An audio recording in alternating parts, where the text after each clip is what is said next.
मतलब के इंसानियत पे ऐसे करम कर भला है और हासिल मतलब इंसानियत पे ऐसे करम कर भला कहा है। इंसान सांस लेने में जैसे हवा, इंसानियत पे ऐसे कर्म करबला का है।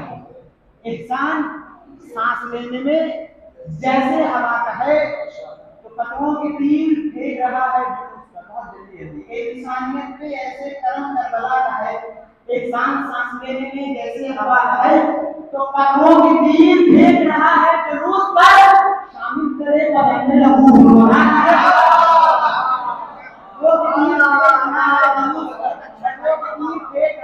जुलूस पर शामिल करे बदन में लहू हो रहा है, तो लहरा रहा है हज़रते अब्बास का अलम। दुनिया समझ रही है कि मौसम हवा लहरा रहा है हज़रते अब्बास का अलम। दुनिया समझ रही है कि मौसम हवा का आखिरी शेर से है कि मेरे खुदा ने यहाँ करबला उतारी है बहुत जल्दी जल्दी। मेरे खुदा ने यहाँ करबला उतारी है, इसीलिए ये जमीन आसमान से भारी है। मेरे खुदा ने, इमाम हसन के हवाले से अगला शेर है कि मेरे खुदा ने यहाँ करबला उतारी है, इसीलिए ये जमीन आसमान से भारी है। तो बता रहा है जनाजे पे तीर बरसाना हमारी लाश का दुश्मन बहुत भारी है। मेरे खुदा ने यहाँ करबला उतारी है, मेरे खुदा ने यहाँ करबला उतारी है, इसीलिए ये जमीन आसमान से, इसीलिए ये जमीन आसमान से भारी। तुम्हारा तंजीर में कुरान के हवाले से शेर पेश किया था आखिरी जो मिसरा है वो कुरान के हवाले से शायर कहते हैं कि मेरे खुदा ने यहाँ करबला उतारी है, इसीलिए ये जमीन आसमान से भारी है। तो बता रहा है जनाजे को तीर बरसाना हमारी लाश का दुश्मन बहुत भारी है। तो ये देखने को उठाया प्यासे में कुरान आ गई ऐसी सांस जारी है। ये देखने को उठाया प्यासे में कुरान आ गई है ऐसी सांस जारी है। सब आपने मोहम्मद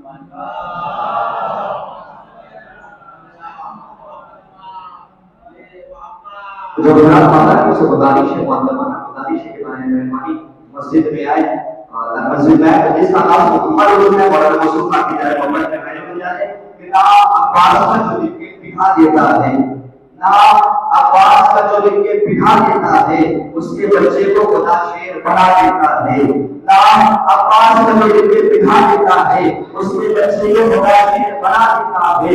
थके सो जाते हैं बच्चे जो आसाने में अपने पलकों की मदद को हवा देता है, अपने पलकों की मदद उनको हवा देता है। इतनी मेहनत से नहीं तो एक खजाने की नसीब जितना ये शहकार लुटा देता है, जितना ये शहकार लुटा देता है अपने दिमाग से क्या नहरियत वजराम से खतीब अहले बैत साकिर अली मोहम्मद अली जनाब मौलाना वसीर हसन खान साहब से दुआ से भी पढ़ो और अपने बयान से मौके को गुरुकुल फरमाएं और शहजादे को लेकर बड़ा सारे पढ़ाई नहीं होती है मामले समाना इस्तेमाल और अबावा से बदल सलाम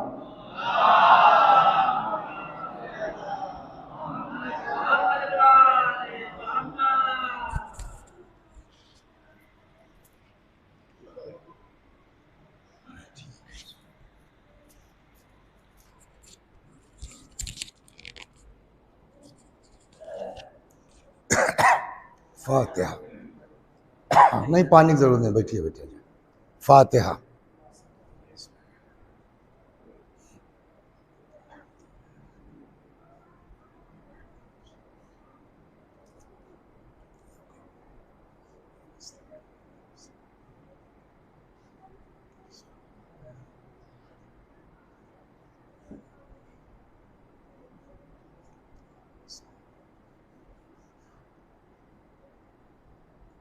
ला हौला वला कुव्वता इल्ला बिल्लाह अल अलीय्यिल अज़ीम। अऊज़ु बिल्लाहि मिनश शैतानिर रजीम।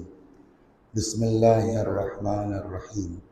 अल्हम्दुलिल्लाहि रब्बिल आलमीन बारिइल खलाइक़ अजमईन बाइसिल अंबियाइ वल मुरसलीन वस्सलातु वस्सलाम वत्तहिय्यतु वल इकराम अलल बशीरिन नज़ीर अस्सिराजिल मुनीर सय्यिदना व नबिय्यना व शफीअना इंशाअल्लाह अबुल क़ासिम मुहम्मद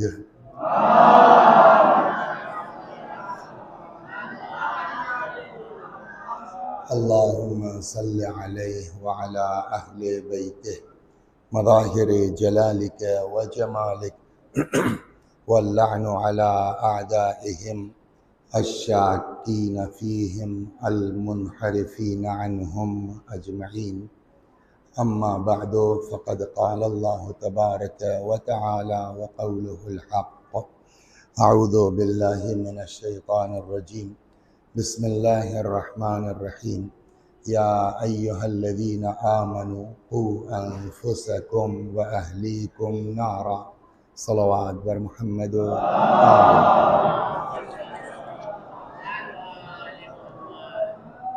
आप हज़रात से गुजारिश है एक बार सूरह हम्द और सूरह तौहीद की तिलावत फरमा के मरहूम हैदर खां इब्न रफ़ी खां मरहूम की रूह को ईसाल फरमा। बिस्मिल्लाहिर्रहमानिर्रहीम। अल्हम्दुलिल्लाह।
ये आया करीमा जिसकी तिलावत की गई है, इरशाद हो रहा है, ऐ साहिबान ईमान, बचाओ अपने को और अपने अहलो अयाल को जहन्नम की उस आग से जिसका ईंधन इंसान है और पत्थर है। तो अगर इस आयत पर हम गौर करें, अब चूँकि गदीर भी गुज़र गई, सामने मुहर्रम है, तो उसी एतबार से धीरे धीरे पहुँचते हैं कि क्या वजह थी कि इमाम हुसैन ने बैयत से इनकार किया। कौन सी दिक्कत आ जाती उनको, यजीद की बैयत करते, टेंशन फ्री हो जाते, आराम से मदीने में रहते, अपनी दुआ नमाज करते, दुनिया भाड़ में जाए। क्या मजबूरी थी इमाम हुसैन अलैहिस्सलाम की कि उन्होंने उस मलऊन की बैयत से इनकार करके इतनी सब मुश्किलात और मुसीबतें बर्दाश्त की हैं। तो उसके लिए मामला यूँ है कि कुरान मजीद ने जो हुक्म दिया है वो इस आयत से ये समझ में आता है कि अकेले मोमिन हो जाना काफ़ी नहीं है, अकेले अल्लाह वाला होना काफ़ी नहीं है, जब तक कि अपने साथ साथ इंसान अपने बाल बच्चों की भी फ़िक्र न करे, अपनी आल औलाद की भी फ़िक्र न करे। इसलिए ये कुरान ने कहा है कि कू अनफुसकुम, बचाओ अपने को, लेकिन यही रुका नहीं, व अहलीकुम, और अपने अहलो अयाल को। तो इसका मतलब ये हुआ कि अकेले, मैं आपको समझा दूँ एक किस्से से कि ये चीज़ कितनी अहम है कि आप अपने आप को खाली मस्जिद में बैठ जाइए, सुबहान अल्लाह और नमाज शब और ये वो क्या हो रहा है हमारे घर में, हमारे गांव में, हमसे मतलब नहीं, तो ऐसी इबादत कबूल नहीं है। सलवात में जो आपको समझाना चाहिए। अब आपको मैं पहले एक किस्सा सुनाऊं ताकि ये शायद का मतलब खूब बैठ जाए। इसलिए उस दिन हमने कल परसों फैज़ाबाद में मजलिस थी, तो वहाँ मैंने ये कहा कि अल्लाह ने हमको बनाया है गांव देहात के लिए। अब इस शहर वालों का बड़प्पन है, कभी कदार हमको पढ़वा लेते हैं, वरना हमारी जो हो क्या कहते हैं कंप्यूटर जैसे नहीं बनाया था अलग अलग काम के, वैसे हमको अल्लाह मियाँ ने बनाया गांव देहात के लिए कि बात ऐसी करो जो बच्चों की समझ में भी आ जाए। तो जनाब मूसा एक पैगंबर हैं थे, जिनके लिए सब जानते हैं कि उनका लक़ब था क्या, कलीमुल्लाह। वो अल्लाह से जब मुनाजात करते थे तो बाकायदा जवाब मिलता था। एक दिन ऐसे ही जो है वो दुआ करते करते कहने लगे, पालने वाले, अगर कोई किसी मुर्दे को गुस्ल दे दे तो आप क्या कीजिएगा उसके साथ? तो कुल सवाल जनाब मूसा अल्लाह मियाँ किया करते थे। कहने लगे, अल्लाह मियाँ ये बताइए, अगर कोई जो है किसी मुर्दे को गुस्ल दे दे तो आप क्या करेंगे उसके साथ? तो अल्लाह ने कहा, मूसा, अगर कोई किसी मुर्दे को गुस्ल देता है तो उसको मैं गुनाहों से गुस्ल दे दूंगा। हाँ, मामूली चीज नहीं है ये। जो लोग मुर्दा उर्दा नहलाते हैं, इनका तो मामला हमसे आपसे कहीं आगे है।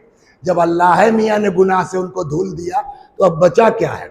एक दिन ऐसे ही मुनाजात करने लगे, कहने लगे कि अल्लाह मियाँ ये बताइए कि अगर कोई रिश्तेदारों का ख्याल करता है, ख़ानदान को लेके चलता है, कहें से कि भाई ख़ानदान में हर आदमी शरीफ है तो होता नहीं, उसमें एक से एक बदमाश भी होते हैं।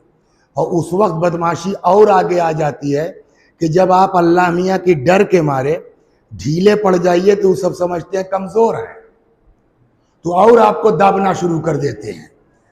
मगर यह कि हुक्म शरीयत यह है कि वो दाबें, तू मत दाबो। तो जनाब मूसा ने कहा कि पालने वाले, अगर कोई ख़ानदान के साथ अच्छा सलूक करता है तो आप उसके साथ क्या करेंगे? तो अल्लाह ने कहा कि उसकी मौत भुला दूंगा, यानी उम्र बढ़ा दूंगा, 1 और 2 उसकी रूह निकलने में आसानी पैदा कर दूंगा। सलवात बर मोहम्मद।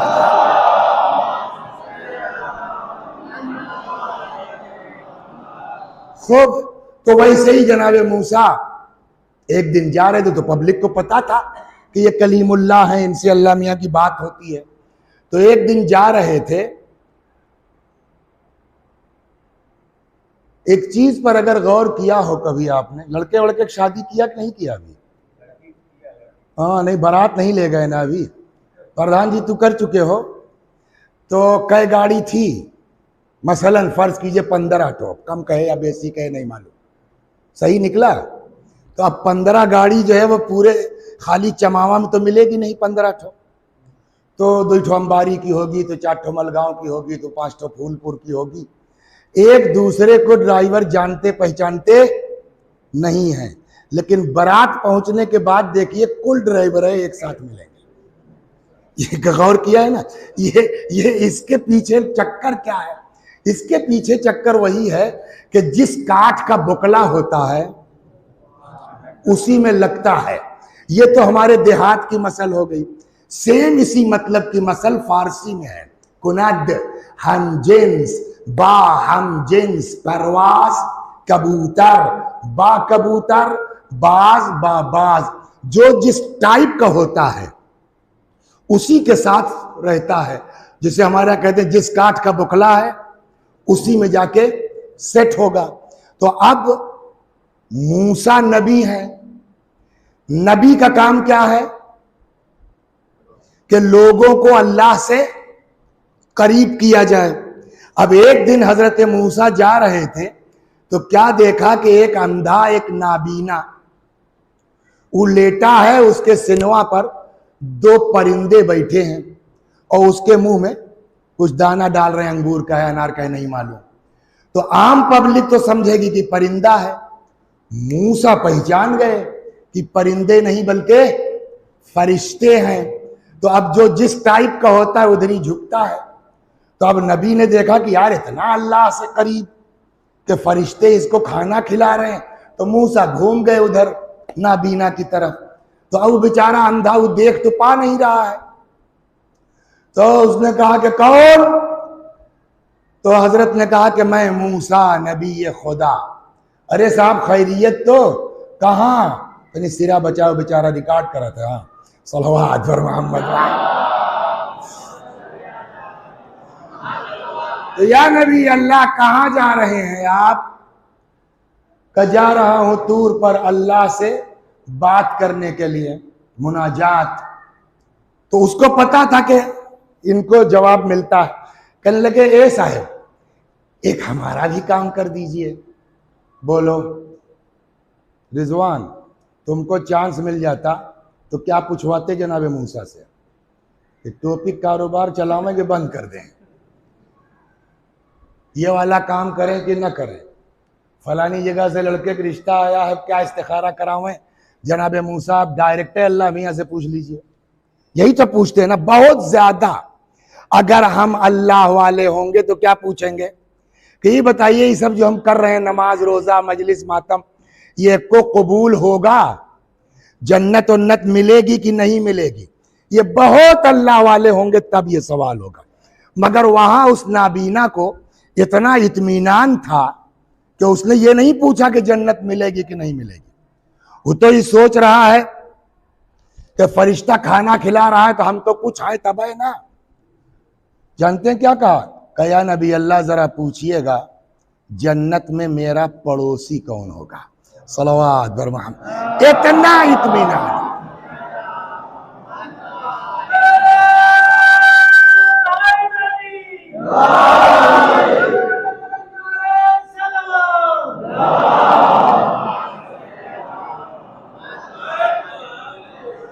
इतना इत्मीनान है कि उसने ये नहीं पूछा कि जन्नत में जाएंगे कि नहीं जाएंगे, बल्कि जन्नत में मेरा पड़ोसी कौन होगा। एक बात रुक के आपके खिदमत में अर्ज कर दें कि चाहे जितनी हम आप नमाज पढ़ें रोज़ा रखें, समझ गए आप, मुहर्रम की मजलिसें करें, 100 रुपए वाली एक तो लखनऊ में आती है 100 रुपए एक शीरमाल, बड़ा बादाम उदाम लगता है, बड़ा मजा आता है उसको खाने में, तो 100 रुपए वाली शीरमाल बांट दे। मगर जो दीन कहता है कभी ये घमंड मत करना 14 मुहर्रम के जुलूस में इतना नंगे पैर चले कि छाला पड़ गया, पड़ता होगा ना, अल्लाह जज़ाए खैर दे। मगर दीन कहता है खबरदार सब करने के बाद कभी ये घमंड मत करना कि हम बहुत मोमिन आदमी हैं। सलवात नहीं आ रहा।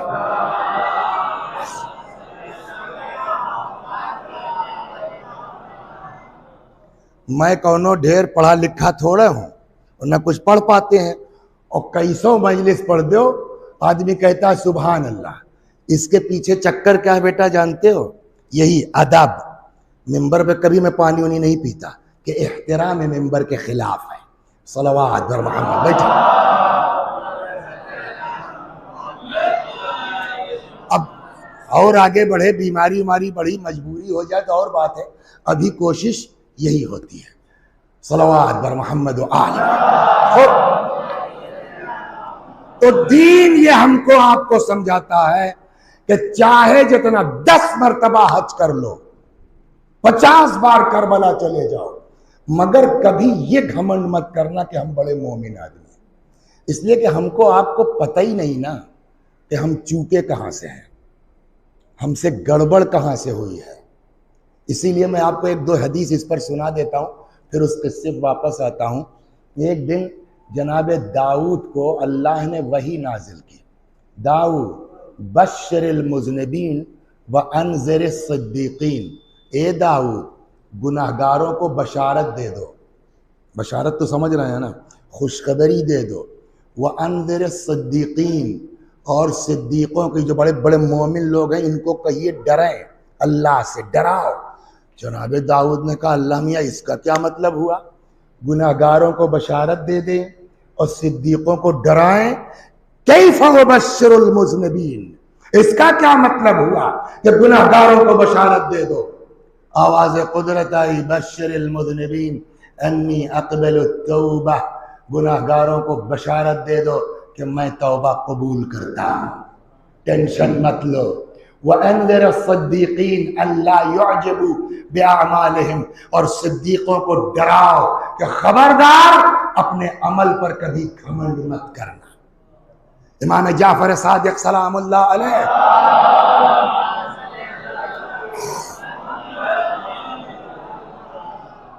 फरमाते हैं दखला रजुलान अल मस्जिद, 2 लोग मस्जिद में दाखिल हुए, अहदुहुमा आबिद वल आखर फासिक, एक आबिद था दूसरा फासिक था। फखरजा मिनल मस्जिद, थोड़ी देर के बाद दोनों मस्जिद से निकले। जो आबिद था वो फासिक हो गया था, जो फासिक था वो सिद्दीक बन गया था। इमाम फरमाते हैं, जानते हो ये चेंज कैसे हुआ 5 मिनट में? फरमाया ये इसलिए है कि जितनी देर गुनाहगार मस्जिद में रहा उतनी देर अपने गुनाहों पे शर्मिंदा, जितनी देर आबिद मस्जिद में रहा अपनी इबादत पर घमंड, नए देखो यहू नमाज पढ़े आए हैं यार, हम तो कब से नमाज पढ़ रहे हैं, समझ गया? तो वो अपनी इबादत की बुनियाद पर, घमंड की बुनियाद पर फासिक हो गया, वो शर्मिंदगी की बुनियाद पर सिद्दीक हो गया। कल्ले साहब 5 मिनट में कैसे हो सकता है?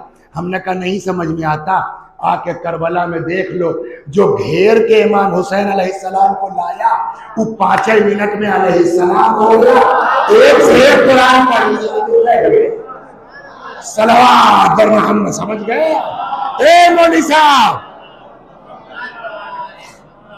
बहुत मत आई ठोक पकड़ी लगा करके, तो हम तो चरचर मजलिस रोज पढ़ लेते हैं। हो सकता है रक्षा चलाने वाला आधी रात को रब्बना फिरली कह के अपने को बचा ले जाए, आप इसी ऐठन में रह जाए कि हम तो आयतुल्लाह हैं। तवज्जो फरमाया, इसीलिए रसूलुल्लाह की एक हदीस सुनिए आप, फरमाते इन लम तुज़निबू, अगर तुम लोग गुनाह न भी करो, इस मजमे में अपने को मिला के कह रहा हूं, जिसने आज तक कोई गुनाह न किया हो हाथ उठा दे। तो हमारी हिम्मत ना भैया, हम तो नहीं उठा पाएंगे।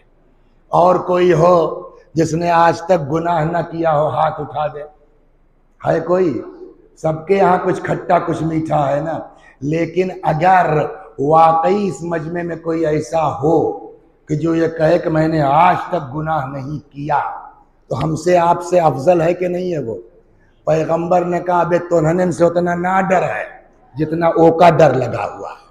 ये मैंने बिल्कुल देहाती में तर्जुमा कर दिया। हदीस ये है, इन लम तुज़निबू लखशीतु अलैकुम मा हुआ अकबर मिन ज़ालिक, अगर तुम गुनाह न भी करो तब भी मुझको डर लगा हुआ है तुम्हारे लिए उससे बड़ी चीज का। क्या मतलब? गुनाह से बढ़ के क्या है? पैगंबर ने फरमाया अल-उज्ब, अपने ऊपर घमंड करना। सल्लल्लाहु अलैहि मोहम्मद।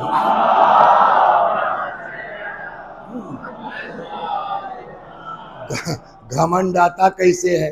कुरान कहता है, वो कुरान कह रहा है, हदीस कहती है कि मुरू सबियानकुम बिस्सलात इज़ा बलगू सबअन वद्रिबूहुम 10, अपने बच्चों को हुक्म दो नमाज का जब वो 7 साल के हो जाएं, और जब 10 साल के हो जाएं तो हल्का फुल्का झपड़िया भी दो अगर नमाज पढ़ने नहीं जाते हैं।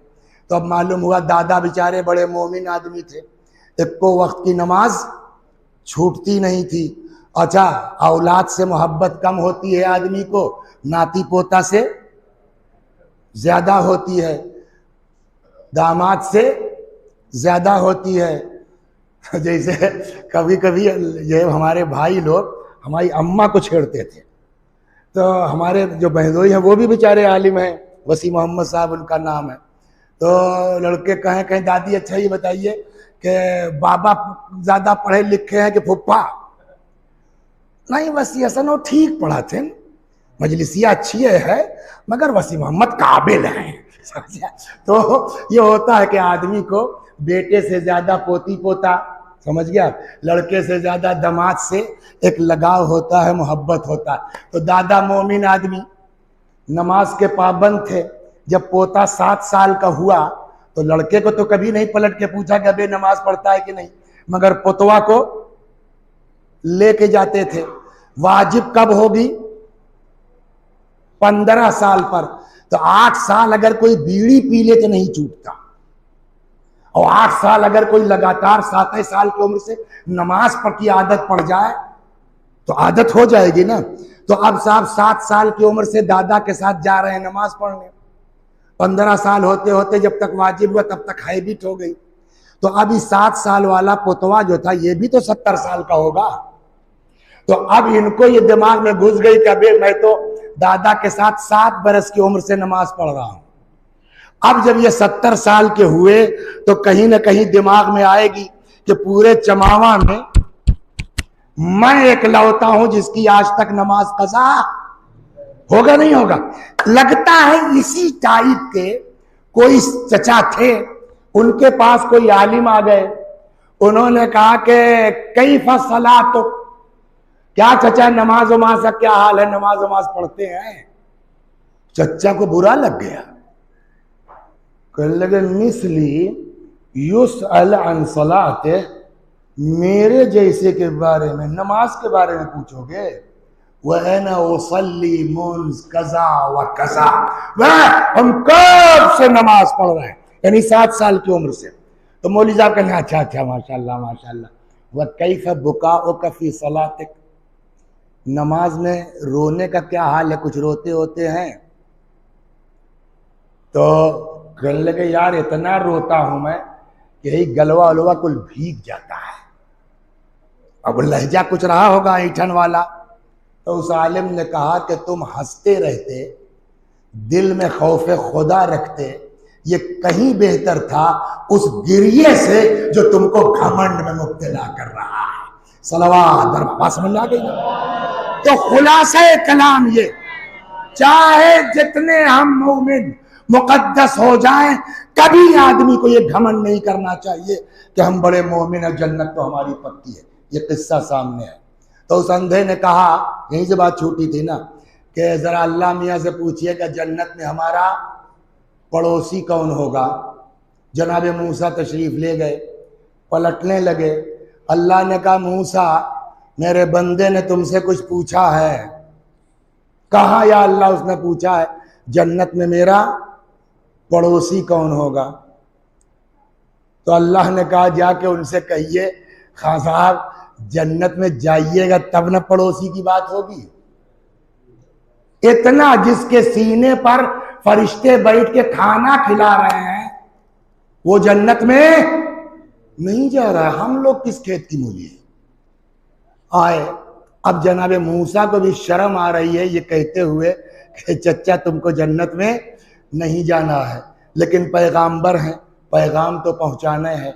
आए, उस नाबीना ने कहा क्या हुआ साहब?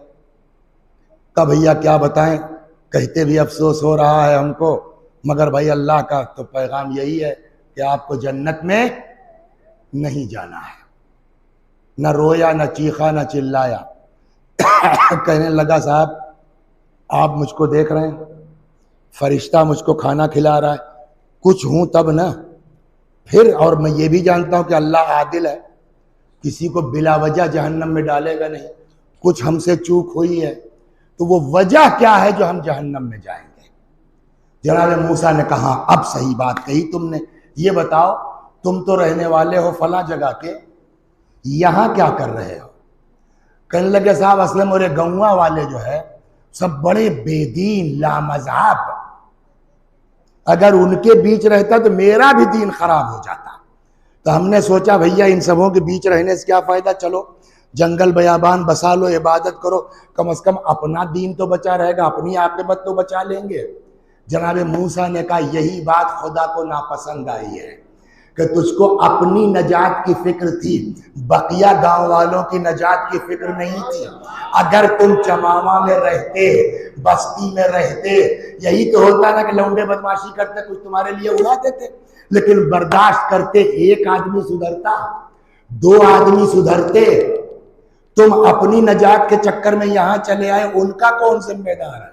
खुदा खुद गरज इबादत गुजार को पसंद नहीं करता, सेल्फिश को पसंद नहीं करता।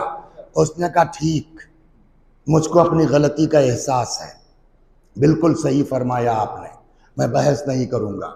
एक गुजारिश और है, बोलो।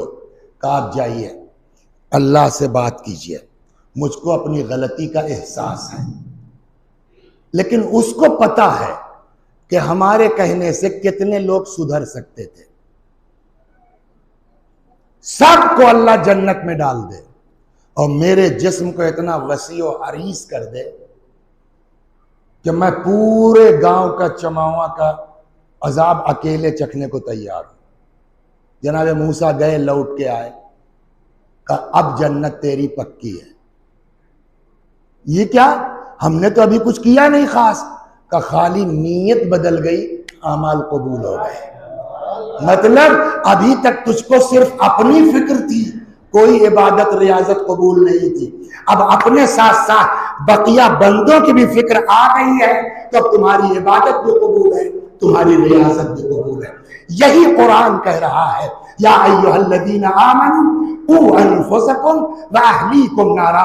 ऐ साहिबान ईमान, बचाओ अपने को और अपने अहले अयाल को जहन्नम के उस आग से जिसका ईंधन इंसान है और पत्थर है। तो बात समझ में आ गई ना। अकेले मोमिन होना काफी नहीं है, अकेले मुत्तकी होना काफी नहीं है। अब हर आदमी की अलग अलग औकात है। हमारे जिम्मे नहीं है कि आप पूरे गांव को संभालिए, सबकी अपनी अपनी हैसियत है। हैसियत देख के उस पर बार डाला जाता है। हम आम से मजदूरा आदमी हैं, खेती करते हैं, रक्षा चलाते हैं, शाम को आते हैं 200 रुपया कमा के अल्लाह का शुक्र अदा करते हैं, एक तो बीवी है, 2 बच्चे हैं, नमाज पढ़ी सो गए। तो हमारी जिम्मेदारी पूरे चमावा की नहीं है। हमारी जिम्मेदारी कितनी है? हम, हमारी बीवी, हमारे 2 बच्चे, तमाम। अब हमको अल्लाह ने मस्जिद में पेश नमाज बना दिया, तो अब हम अपने बीवी बच्चों तक महदूद नहीं है। अब जितने लोग मस्जिद में आ रहे हैं उन तक दीन पहुंचाना हमारी जिम्मेदारी है। हम इमाम जुमा हो गए तो अब हम मस्जिद तक और चमावा तक महदूद नहीं है। अब वो 5.5 किलोमीटर के दायरे में जो भी प्रॉब्लम दीनी होगी उसकी जिम्मेदारी हमारी है। अल्लाह ने किसी को नबी बना दिया, तो अब जितने इलाके के लिए आप नबी बना के भेजे गए हैं उन तक दीन पहुंचाना आपकी जिम्मेदारी है, इसलिए कि आप नबी हैं। किसी को अल्लाह ने पूरी दुनिया के लिए रहमत बना दिया। सलावत, धीरे धीरे बढ़, आप गौर कर रहे हैं जिम्मेदारी कैसे। किसी को अल्लाह ने रहमतुल लिल आलमीन बना दिया, तो अब आपको सब तक दीन पहुंचाना है। वो आपको कूड़ा फेंके, जादूगर कहें, साहिर कहें, आपको जो भी सताएं बर्दाश्त कीजिए और उनको जन्नत का रास्ता दिखलाइए, उनको जहन्नम से बचाइए। क्यों मैं ये कह रहा हूं? इसलिए कि रसूलुल्लाह की हदीस है।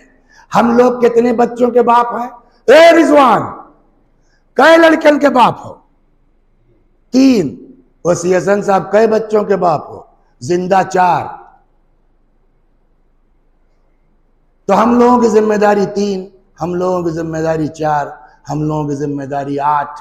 बस ना, पैगंबर ने फरमाया अना व अलीयुन अबवा हादिहिल उम्मा, हम और अली इस उम्मत के बाप हैं। तो जैसे हमारी जिम्मेदारी 2 बच्चों तक, 4 बच्चों तक है, रसूलुल्लाह पूरी उम्मत के बाप हैं। कैसे लड़का 1000 बदमाशी करता है, आप बर्दाश्त करके सुधारने के चक्कर में होते हैं ना, वैसे ही पूरी उम्मत बदमाशियों पर बदमाशियां कर रही है, मगर रसूलुल्लाह है जो बद्दुआ है। सलावत, किस्सा सुनाता हूं आपको, जल्दी जल्दी। अच्छा, इसमें कोई भी होगा उसको ताव आ जाएगा, पहले सुनिए आप। कहने लगे साहब हम कलमा पढ़ लेंगे, तो पढ़ लो। कल नहीं मौजूदा दिखाओ, बोलो। कहने वो पेड़ वहां है, वो पेड़ से कह दो तोरे लगाई जाए। बदमाशी है कि नहीं है? हजरत ने कहा जा भाई, आ गया, पढ़ो। नहीं साहब, कहिए वहीं लौट जाए, लौट जाओ भाई, अब कलमा पढ़ लो। नहीं साहब, कहिए आधा वहीं रहे, आधा आपके पास आ जाए। बताइए मौली साहब, आप होते तो क्या करते? बगैर वक्त तक कलमा पढ़ने, पढ़ो चाहे ना पढ़ो। ये हम जवाब दे सकते हैं, बाप जवाब नहीं दे सकते। हजरत ने कहा ठीक है जाओ भैया, आधा चले आओ। आधा आ गया, कहा अब पढ़ लो। कहा ना, इनसे कहिए जाके जुड़ जाए, ऐसा पता नहीं चले फटा था। कहा चलो भैया ये भी कर लो। ये सब बर्दाश्त किया है, लेकिन तुम किसी तरह सुधर जाओ, किसी तरह जहन्नम से बच जाओ।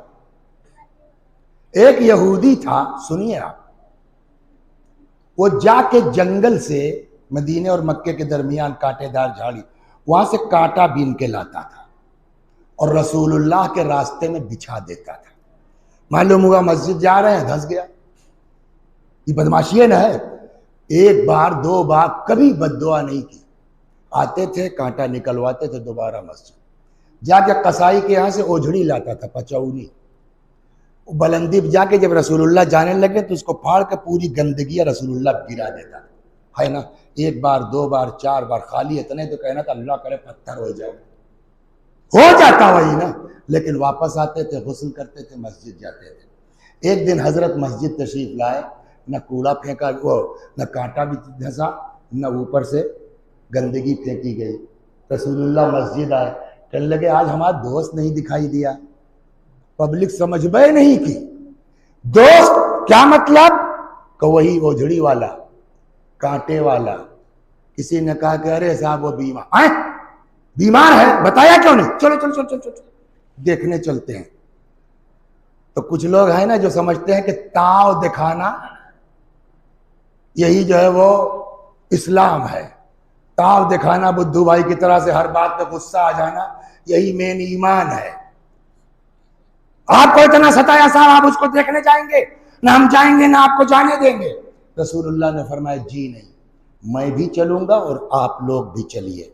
गोया पैगंबर बताना चाहते हैं जोश का नाम इस्लाम नहीं, इताअत रसूल का नाम इस्लाम है। आए, उसके दरवाजे पे दरवाजा खटखटाया तो वो तो बिस्तर पे पड़ा है। बीवी उसकी आई, कौन? हजरत ने फरमाया मैं मोहम्मद इब्न अब्दुल्लाह रसूल खुदा।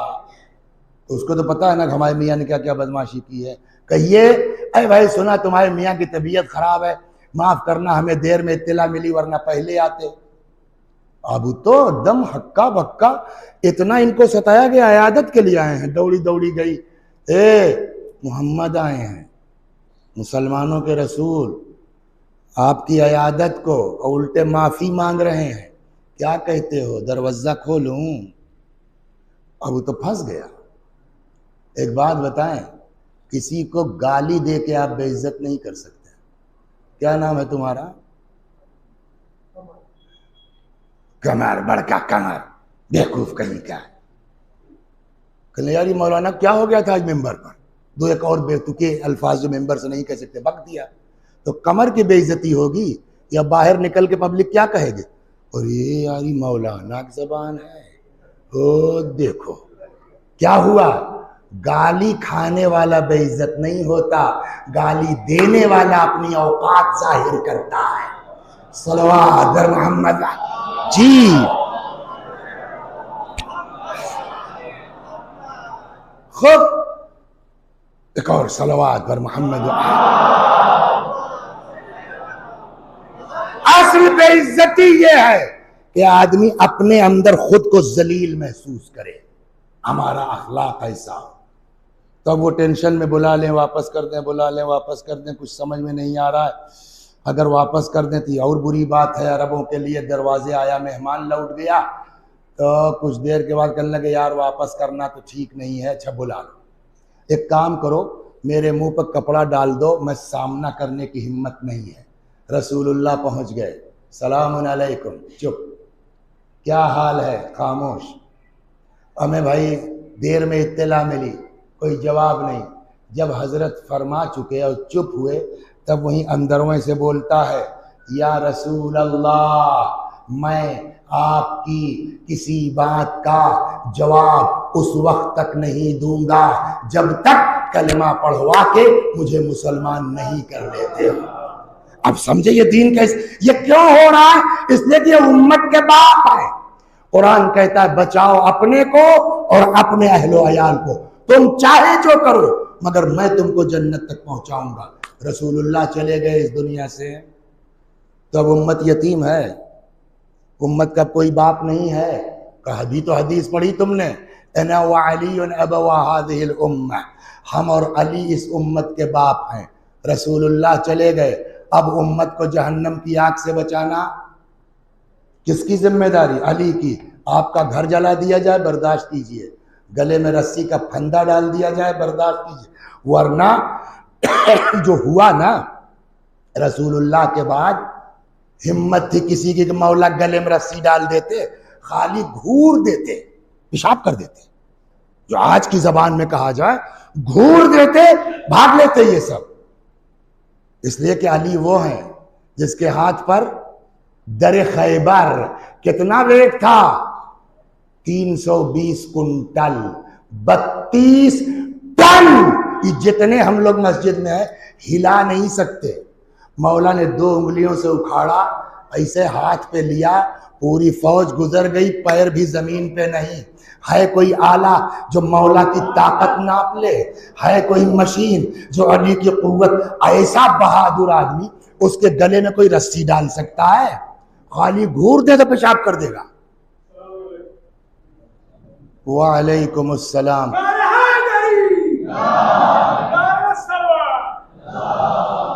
अरे अगवाओ, एक और सलवात बर मोहम्मद आल मोहम्मद।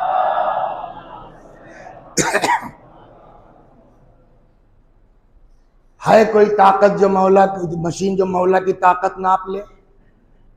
कोई कायदे से देख नहीं सकता। टाइम नहीं किस्सा सुनाता मैंने, नहीं वक्त नहीं है, वो उधर जा नहीं सकते इसलिए कि 12:15 बजे अजान है।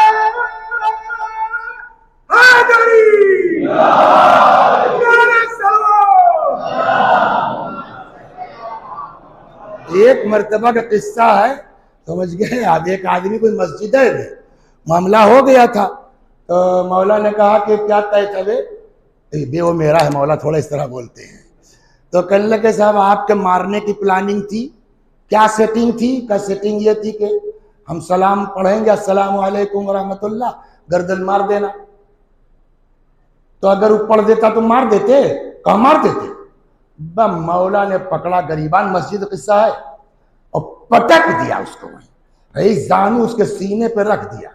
जितने पहले मीटिंग करने वाले थे ना, एक की हिम्मत नहीं पड़ी कि आ जाते मौला के सामने कहते अरे साहब जाने दीजिए। तो जाके किसे कुल मिला, इब्ने अब्बास का हाथ जोड़ा उन्होंने, अरे साहिब इब्ने अब्बास इतने टाइम अब तू ही काम आए सकत हो। तब इब्ने अब्बास आए, उन्होंने कहा या अली कब्र पैगंबर सामने है, या अली इनका वास्ता। मौला ने कब्र रसूल की तरफ देखा, फरमाया इनके नाम पे तुम्हें कुछ भी छोड़ सकता। हिम्मत है किसी की। अब सवाल होगा कि नहीं होगा, मौला इतनी ताकत के बावजूद क्यों आप राजी हो गए कि आपकी गर्दन में रस्सी बच जाए? सवाल होगा नहीं होगा? कहे तुम लोग इतने से तो है जल्दी जल्दी बिलबिला जाते हो। पूरा किस्सा सुनो तब समझ में आएगा कि हम क्यों तैयार हो गए। गले में रस्सी डाल दी गई, जो रिवायत कहती है मौलाए का है, एक आदमी आगे से खींचता हुआ, दूसरा आदमी पुश से ढकेलता हुआ लेके बाहर आए। तब तक एक यहूदी की नजर पड़ गई, अशहदु अल्ला इलाहा इल्लल्लाह व अशहदु अन्ना मुहम्मदर रसूलुल्लाह। उसका दूसरा साथी तो कहने लगा क्या हुआ, कलमा पढ़ लिया? कहा हाँ। अचानक? क्यों? कहा इसलिए कि मैं खैबर का यहूदी हूं, मेरी इन्हीं आंखों ने देखा है इस आदमी को दर खैबर उखाड़ते हुए, मेरी इन्हीं आंखों ने देखा है कि उस पर से पूरी फौज गुजर गई है। आज वही आंख देख रही है कि गले में रस्सी का फंदा है। मेरी समझ में नहीं आ रहा है कि कहां वो ताकत और कहां ये सब्र। बहुत गौर किया, एक ही बात समझ में आती है, ये वाक़ईन अल्लाह के नुमाइंदे हैं। जब खुदा चाहता है इजहार ताकत करते हैं, जब खुदा चाहता है मुज़ाहिरा सब्र करते हैं। जैसे ही एहसास हुआ मैंने कलमा पढ़ लिया, अजब नहीं मौला मुस्कुरा के जवाब दे। समझ में आया, अगर एक यहूदी भी कलमा पढ़ लेगा मैं गले में रस्सी का फंदा डलवाने को तैयार। सलवात। समझ में आई बात? तो ये लोग उम्मत के बाप हैं, हम पर क्या गुजरेगी इससे बहस नहीं है। तुम जहन्नम से बच जाओ। कुरान कहता है अपने साथ साथ अहलो अयाल को जहन्नम से बचाओ। मौला चले गए तो अब ये उम्मत क्या है, यतीम है। अब इसका कोई का जो इमाम वक्त है वो उम्मत का बाप है। उधर नहीं जाऊंगा, आपका और वक्त ले लूं। जो इमाम वक्त है वो उम्मत का बाप है। पढ़ लीजिए इमाम हसन की ज़िंदगी, है ना।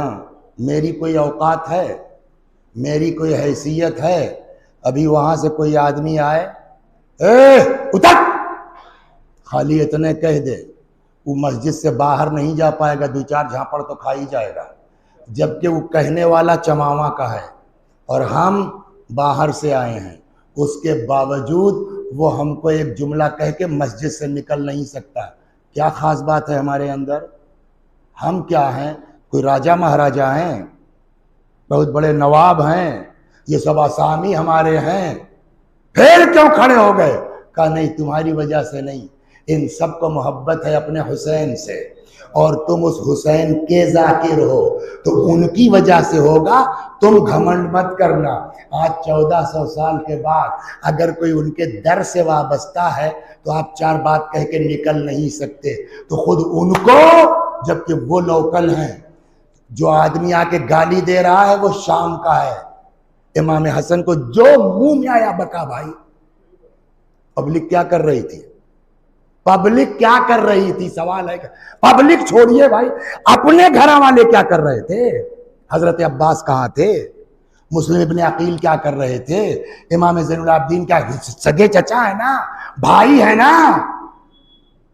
ये लोग देखते रहे, एक आदमी आगे गलिया चला जा रहा है, सिवाय इसके कोई जवाब नहीं है कि इमाम ने खुद मना किया, गाइश खबरदार कोई बोलेगा नहीं। तो अब इमाम से पूछा जाए, मौला ये भी कोई शराफत है? इतनी हद होती है कहीं शराफत की? वो गरियाए जा रहा है और आप सबको मना किए फिर रहे हैं। और जब नहीं इमाम जवाब दें, देखते रहो आगे क्या होता है। अब वो जब बक चुका, बक के थक चुका, तो हजरत ने कहा भूखे हो, सवारी नहीं है, खाना खिला देंगे, सवारी का इंतजाम कर देंगे, मकरूज हो अदा कर देंगे, मकान नहीं है, हमें जब तक मदीने में हो मेरा घर ले लो रहो। तब वो आदमी लगा सोचने, यार कौन आदमी है, कह रहे हैं खाना खा लो, कर्जा हो, मैं इनको गाली बक रहा हूं। अचानक पलट गया, कहने लगा हसन जब शाम से चला था कोई पूछता सबसे बड़ा दुश्मन कौन है तो आपका और आपके बाप अली का नाम लेता। आज अगर कोई पूछे सबसे बड़ा दोस्त कौन है तो आपका और आपके बाप अली का नाम। अजब नहीं इमाम हसन मुस्कुरा के पूछे, हाँ बोलो बेटा क्या कह रहे थे? आपको गाली बक रहा था ये, ऐसा सब्र क्यों? कहा तो क्या करें? हमने कहा मार दीजिए। और अगर मार दिया जाता तो कहां जाता मौलवी साहब? जहन्नम में। उस वक्त दुश्मनी इमाम में मारा जाता ना, कहां जाता? और अब क्या कह रहा है? सबसे बड़ा दोस्त आप और आपके बाप अली। अब जाके शाम में अपने बिस्तर पर मर जाए तो क्या होगा? मन माता अला हुब्बे आले मुहम्मदिन माता शहीदा। समझ में आया ये उम्मत के बाप कैसे हैं? गाली खा के हमको जन्नत तक पहुंचाना चाहते हैं। सलावत बर मोहम्मद।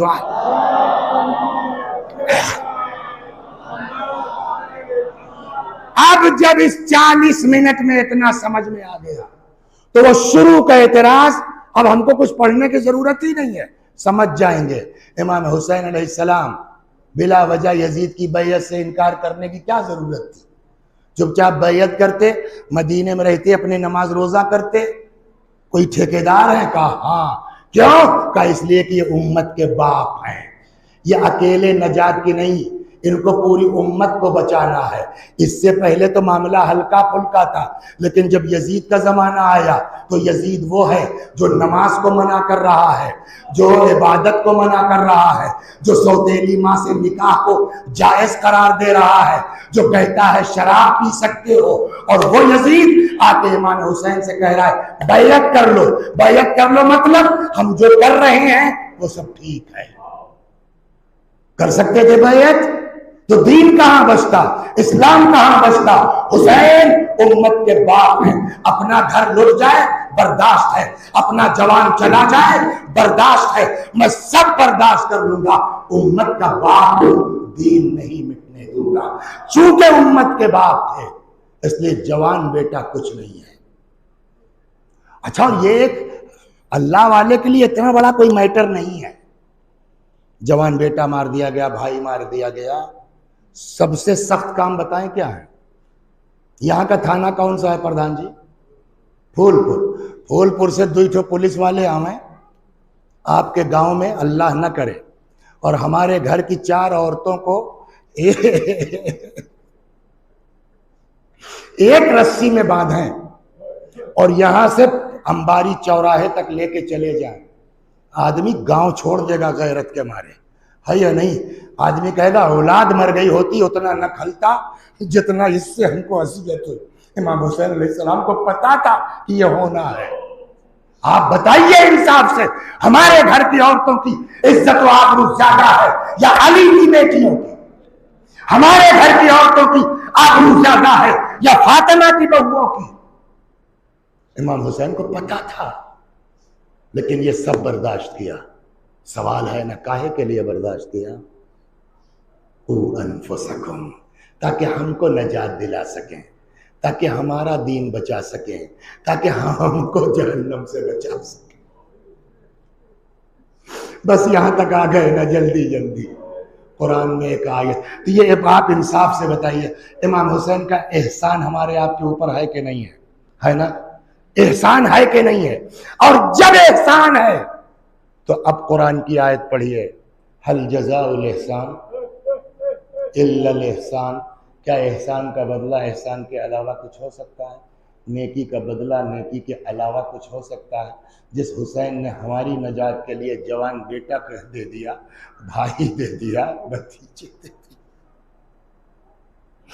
हम 2-4 हज़ार रुपए मुहर्रम में खर्च करके इमाम हुसैन के उस एहसान को चुका सकते हैं माज़अल्लाह? लिहाजा फिर वही जुमला कहता हूँ, चाहे जितना करते रहिए मुहर्रम में, मेरे भाइयों कभी दिमाग में यह ना आए कि मौला ने हमारे लिए जो जहमत बर्दाश्त की है हम उसका एवज दे सकते हैं, मुमकिन नहीं है। और हम क्या, इसी दुनिया में ऐसे ऐसे लोग हैं जिनको ये एहसास है कि इमाम हुसैन ने हमारे लिए क्या किया है। हम आप तो सोच नहीं सकते। हम तो साहब सूखा आलू और 2 रोटी बांटते हैं तो मुँह छेंटते हैं कि हम बहुत बड़े जो है वो इमाम हुसैन के नाम पे खर्च कर रहे हैं। पता है दुनिया में कैसे कैसे हैं? वो कहते हैं ना, शेर है किसी का, कैसे कैसे ऐसे वैसे हो गए, ऐसे वैसे। तो हालात बनते बिगड़ते हैं। कोई आदमी था हर साल अपना खुद का अशरा करता था, जाकिर आते थे, हालात खराब हो गए, बिजनेस टूट गया, खाने की दिक्कत आ गई, घर का सामान बिकने लगा, अब बकरीद आ गई, आदमी चुप है, क्या करें यार, अब इस साल नहीं हो पाएगा, क्या करें। ये सब चीज़ें पढ़ने के बाद ना जब अपने को देखते हैं तो समझ में आता है कि यार हम लोगों की औकात क्या है, कौन से अज़ादार हम लोग हैं ऐसों के सामने। खुदा शाहिद। अब बीवी परेशान, क्या बात है क्या बात है, चुप है चुप है चुप है। अचानक साहब जो है वो बकरीद गुजरी, गदीर गुजरी, 22, 25 ऐसे ही तारीख आ गई, 27, 28 कुछ ऐसे ही थी। सोचते सोचते एक दिन नहीं बर्दाश्त हुआ, चीख पड़ा, हाय हुसैन। अब बीवी आई भागी भागी, भाई हम तुमसे पूछ रहे हैं और तुम बोलते बनी हो, क्या बात है, कौन सी दिक्कत तुमको है? का दिक्कत नहीं समझ रही हो तुम? का क्या, का इस साल क्या अशरा नहीं होगा, मुहर्रम नहीं मनाया जाएगा? क्यों? का पैसा कहाँ है, कहाँ से इंतजाम होगा तबर्रुक का, जाकिर का, ये वो? कौन कहता कि नहीं है? का सब तो सामान घर का बिक गया, अब तो बेचने को भी कुछ नहीं है। का भी एक चीज है बेचने को। अब बताइए हमारा आपका कोई मुकाबला ऐसे अज़ादारों से हो सकता है? कहीं कहीं देखा है हमने, जुलूस वगैरह की अंजुमन की मीटिंग होती है, उसमें बहस चलती है, उन्होंने कितना दिया, उन्होंने कितना दिया, उन्होंने कितना दिया। अरे बाबा उनसे तुमसे क्या मतलब है? तुम्हारा अकाउंट अलग है इमाम हुसैन का, कोई कुछ न दे, तुमसे मतलब तुम इस काबिल हो करो। अच्छा अगर उन्होंने 5000 दिया, मैं 8 दूंगा, ये भी इमाम हुसैन को पसंद नहीं है। जो करना है हमारे लिए करो, इसके मुकाबले में मत करो। अभी एक चीज है बेचने को, हम तुम दोनों बराबर के शरीक। क्या है का ये अपना जवान बेटा, मियाँ बीवी राजी हो गए, माँ ने तैयार कर दिया। देखिए इसमें अम्मा अब्बा की तारीफ तो है ही है, लेकिन लड़के की भी कम नहीं है। कौन आदमी है, कौन लड़का जो अच्छा खासा आजाद घूम रहा है, जाके गुलाम हो जाए किसी का। तो मैं तो समझता हूँ मेन उस लड़के की तारीफ। कैसे पाला है माँ बाप ने, कैसी तरबियत की है माँ बाप ने। लेके आया, दिन भर इंतजार में है कोई खरीदार मिल जाए। बर्दा फरोशों के बाजार में जहां गुलाम बिकते हैं, कोई ग्राहक आया ही नहीं। अंदर से खुश हुआ, चलो अच्छा अभी तो एक दिन बाकी है, अम्मा एक बार और देख लेंगी। लौटना चाहता था तब तक एक आदमी आ गया। क्या बात है भैया, कहाँ का कूफे खैरियत? तो कज़ाब गुलाम बेचने आए थे, अब जा रहे हैं वापस। कितने का? उसने कहा आप खुद लगाइए कीमत कितने का। देखा कर ले, हाँ ठीक है लो। एक तो थैली निकाली दे दिया, कहो बस ना, कहाँ ठीक है साहब ठीक है। अच्छा रुको एक और ले लो, एक थैली, अब तो चल जाएगा तुम्हारा काम। कहाँ साहब, बिल्कुल ठीक है। बाप ने बेटे के पेशानी चूमी, जाओ बेटा तुमको सौंपो। सही बात है। नहीं सब जब पढ़ते हैं ना, अकेले में सोचते हैं कि यार तुम लोगों ने इमाम हुसैन के लिए क्या किया है, तुम लोग क्या हो। ये लोग हैं वाकई हुसैन वाले।